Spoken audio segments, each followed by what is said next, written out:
WHMIS. So you're right, these are symbols that represent different hazards. They are designed to keep you safe. All of you who said these things, you're absolutely correct. The overarching system is called WHMIS, and lots of workplaces, if you guys go out and get a job, lots of different workplaces have WHMIS training specifically designed for the kinds of hazards that exist in their workplace. We have a bunch of these as well, and so we're part of Science 10, part of Science 9 is a conversation on these things to make sure that you've seen them before or that you're seeing them for the first time, a refresher on what they mean and why they're important. Why do we care about symbols? There's two good reasons why symbols like this exist. Anyone want to take a guess? Why symbols? For people who can or won't read, absolutely. So the pictures do a pretty decent job of giving you an idea of what's going on. If you see a container and it's got that symbol there that says flammable, that's a fire. It's pretty straightforward whether or not it contains fire, or maybe perhaps it will burn easily. For people who who can't read, and I'll go so far as to say specifically can't read English. Or in Canada, it would be English or French. In any other country that operates with this WHMIS system, it would be whatever the local language is. WHMIS is a beautiful system. You don't need to be you don't need to be able to speak the language of the place where you're doing the chemistry if they're all using the same set of symbols. You learn them in one place, here at Abbey maybe, and then you guys send you to Japan, you work in the lab, these same symbols are there. You don't need to read or speak Japanese to have an idea that something with a skull and crossbones on it is probably not going to be very good for your health.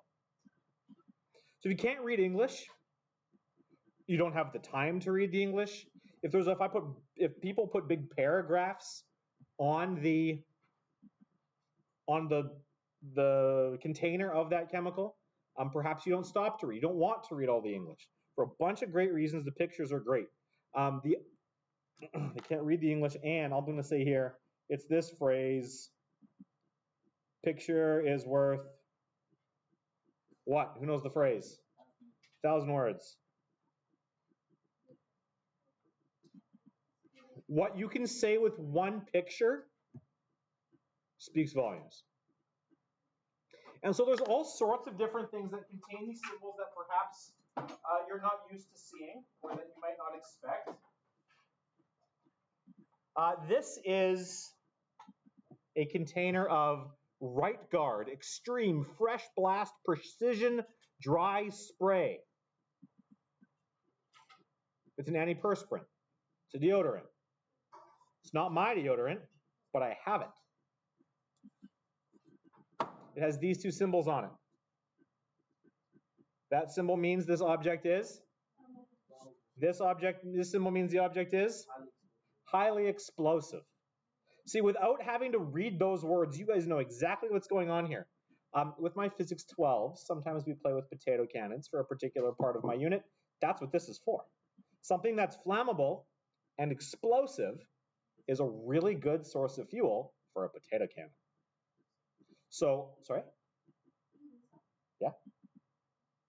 We take it out on the football field and we use it to launch potatoes because it's not related to the curriculum, but it is related to my Physics 12 curriculum.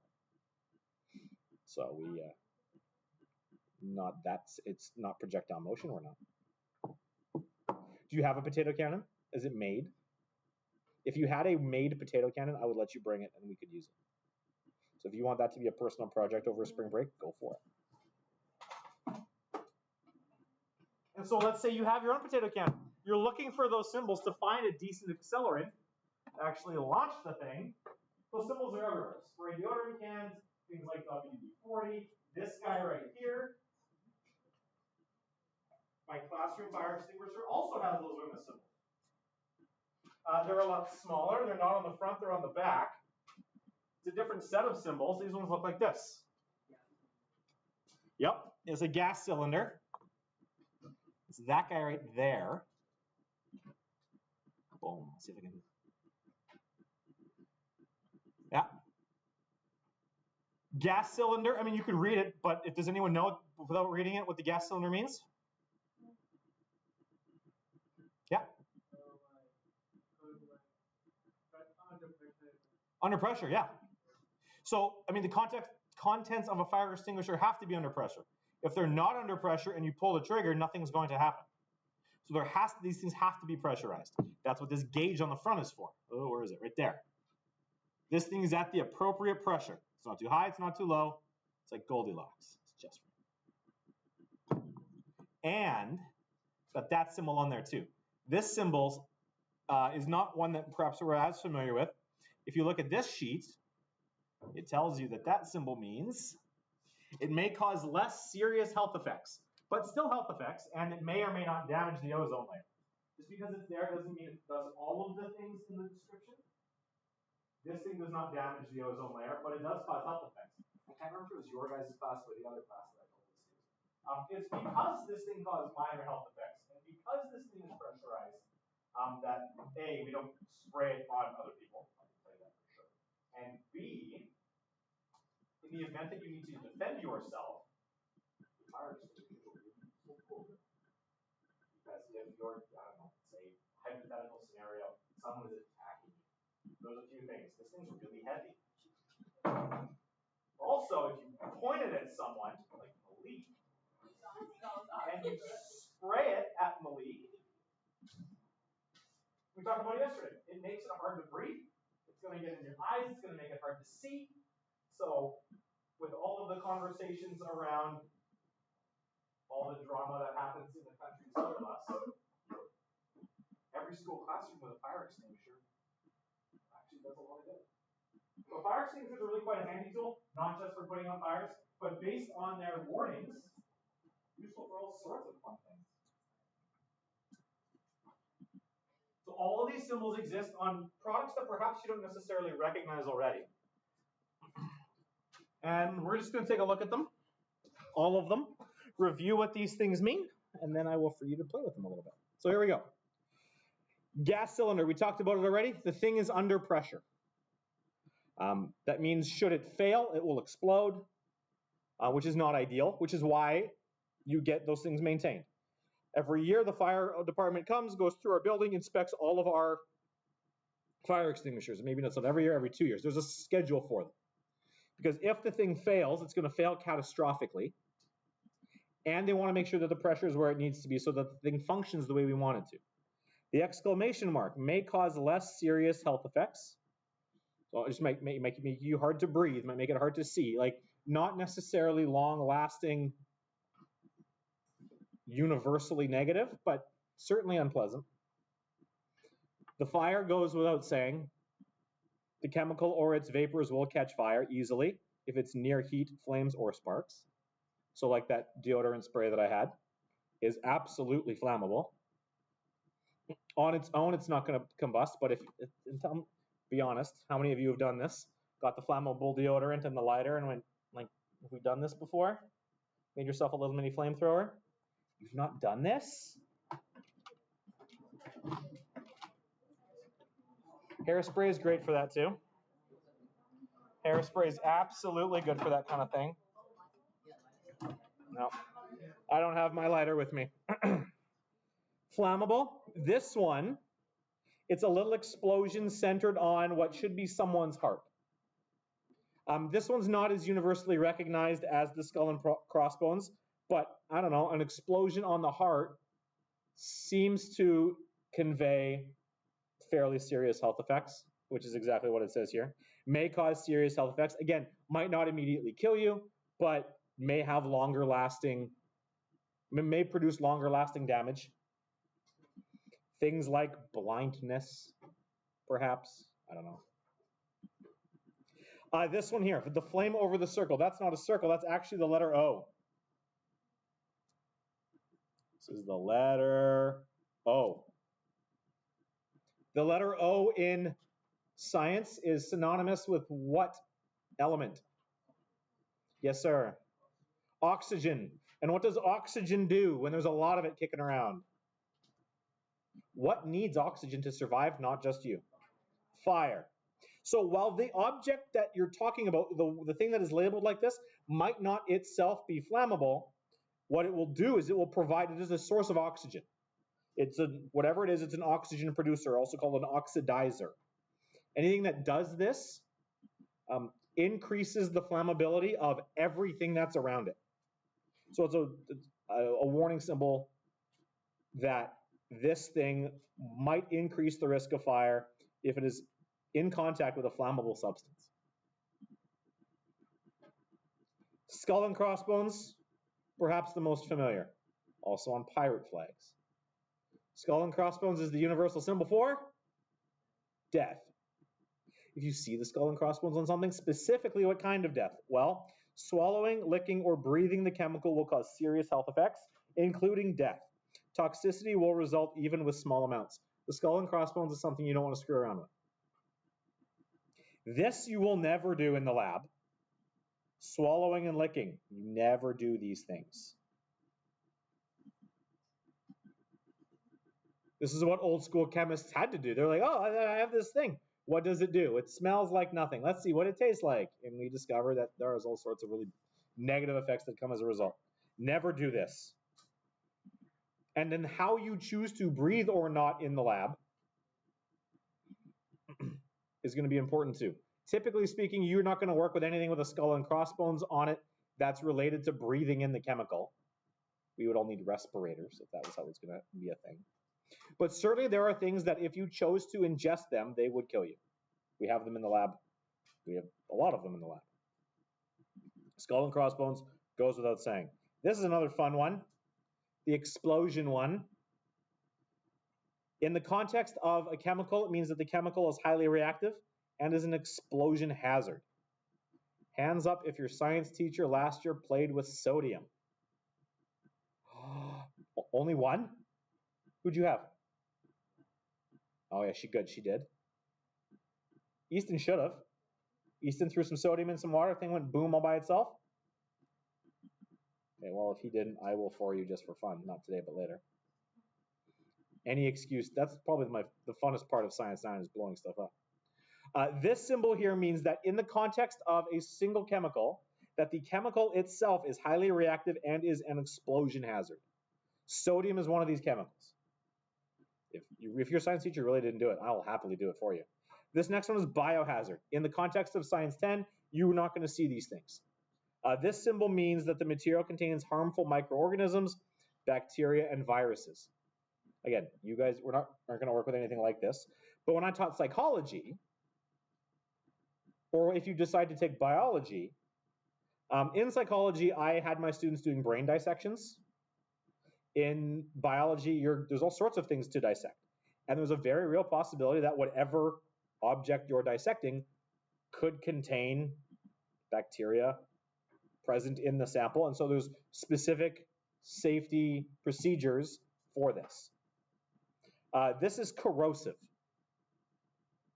Specifically, the chemical can burn or destroy eyes, skin, and metals. So if you see this, so the symbol has something dripping over top of what looks like a black line or a hand. And it means very specific things. Anything that has this symbol, chemical can burn or destroy eyes, skin, and metals, needs to be stored in a particular way. But because the language that's chosen is really quite specific, eyes, skin, and metals, if something's corrosive, what could you store it in? If not eyes, skin, or metal? Glass. Or plastic, right? Like the language that's chosen here, and it's a question that you're gonna have to answer here shortly. If something is not specified, it's okay. The last symbol that you're probably gonna be familiar, well, that you might not be familiar with, but you might see is this environmental symbol. This is a really common one on lots of the different stuff that we will be working with. That's a dead tree. That's a dead fish. It may cause damage to the aquatic environment. And this symbol is the reason why lots of the labs that we do are going to have specific waste disposal beakers. It's why it's important for you to know where that is.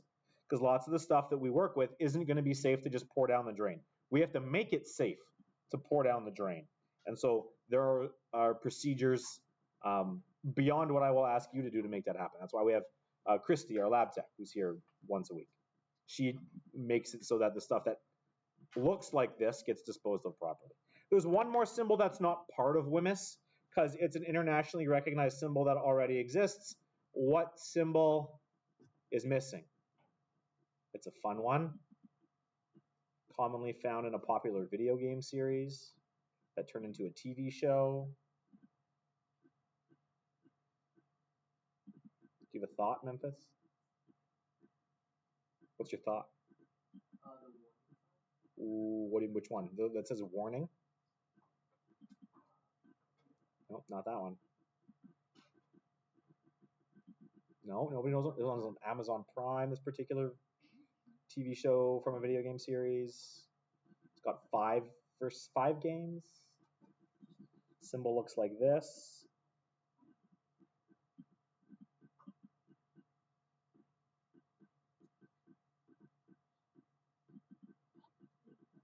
Yeah.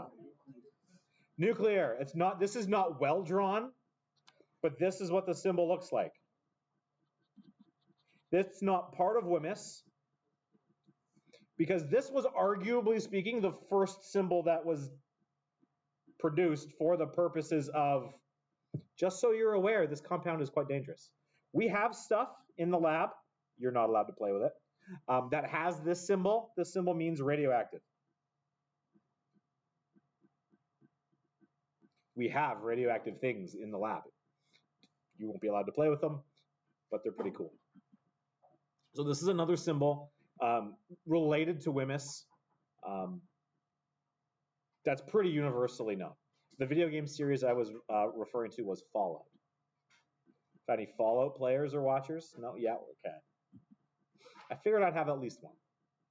So these symbols, and just even recognizing that these symbols exist, if you don't know what a particular symbol means, every compound that we work with in the lab, this symbol takes you to a particular write-up about any given chemical, and it has all sorts of methods about how to dispose, how to store, how to do whatever, and it all starts with these pictograms. Okay, this is all I'm formally talking about today. Just reviewing some of these WHMIS symbols. If this is the first time you've seen any of them, it's really not difficult. It is just this. What I'm going to get you to do today, there's 3 tasks I'm going to give you for the remainder of the block. We've got about 50 minutes until the end of the day. And what I want you to work on is this. The first thing I want you to do is finish your lab diagram. In the perfect world, that would be done, ready to go to hand in tomorrow. If you need till Friday, you can have till Friday, but I'd like it in sooner than later. I would also like you to take a look at these. The following 2 pages are all about WHMIS. As much as you can from memory, see if you can tell me what all the symbols mean. And then there's a whole bunch of specific questions. Why are we using the pictures? What are they for? And then I give you 2 specific examples. Ammonia has these. Ammonia is a fun compound. Ammonia is used largely as a refrigerant. So like at a hockey rink, they'll use ammonia, or they'll use, like at a cold storage plant, they'll use ammonia. Some old refrigerators used ammonia, and shows up in everyday life. It has these 3 symbols associated with it. That should tell you a lot about ammonia. Answer these questions about it. And then the last one down here is this. You have been told that a chemical can cause damage to some of your internal organs if there is prolonged exposure to the skin. Also, that it should be kept away from heat sources because it is highly flammable. What WHMIS symbols, what hazards, and describe 2 precautions you should take. These are WHMIS questions I want you to look at. After that, your third and final task is this diagram here. I had to flip back. I photocopied in the wrong order. I apologize. This one's called Safety in the Lab. There are 5 individuals working in the lab, and there is a whole host of problems. I have had, there's 15 that are listed here, but I've had students identify substantially more. Your last task for today will be to work on either on your own or with the people at your table, discuss these things. What are all the problems that you can find? There's at least 15 of them going on in this picture. That'll be your task for today. So the lab diagram, the WHMIS questions, and the safety in the lab picture. We're going to go over all that tomorrow. If you have any questions while you're working, let me know. Harleen is also available to help and did chemistry last semester, so she can be a whole world of help here too. I'm going to put some music on and I'm going to go unlock the lab. Should you need to get back in there to find anything, you're welcome to pop over there. Do what you need to do to get all these things done. On your mark, get set, go.